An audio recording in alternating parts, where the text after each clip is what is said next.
നമ്മുടെ ജീവിതത്തിൽ നമ്മൾ എപ്പോഴോ എടുത്ത ഒരു തീരുമാനത്തിന്റെ ഭാഗമാണ് നമ്മൾ ഇന്ന് അനുഭവിക്കുന്ന സുഖമാണെങ്കിലും ദുഃഖമാണെങ്കിലും ആ ഒരു അവസ്ഥ എന്ന് പറയുന്നത്, അല്ലെ? തീർച്ചയായിട്ടും അങ്ങനെയാണ്. നമ്മൾ അന്ന് എടുത്ത തീരുമാനത്തിന്റെ ഭാഗമാണ് ഇന്ന് നമ്മുടെ ജീവിതത്തിൽ നമ്മൾ അനുഭവിക്കുന്ന ഈ സുഖവും ദുഃഖവും എല്ലാം.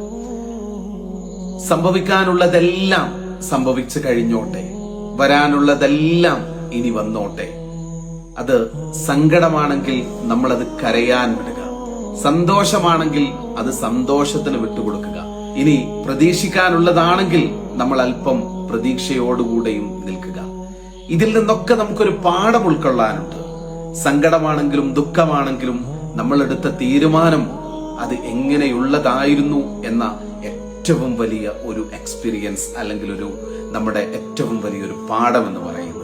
ഇനി എടുക്കുന്ന തീരുമാനങ്ങൾ അത് പാളിച്ചയില്ലാതെ നല്ല രീതിയിൽ എടുക്കുക എന്നുള്ളതാണ് ഏറ്റവും വലിയ നമ്മൾ എടുത്ത തീരുമാനങ്ങളിൽ നിന്ന് നമുക്ക് പാഠം ഉൾക്കൊള്ളാൻ കഴിഞ്ഞിട്ടുള്ളത് എന്നുള്ളതാണ്.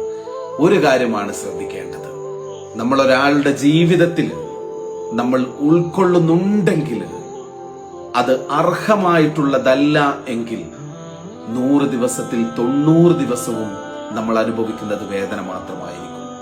ആ തീരുമാനത്തിൽ വെറും 10 ദിവസം മാത്രമായിരിക്കും നമ്മുടെ ജീവിതത്തിൽ സന്തോഷം ഉണ്ടാവുക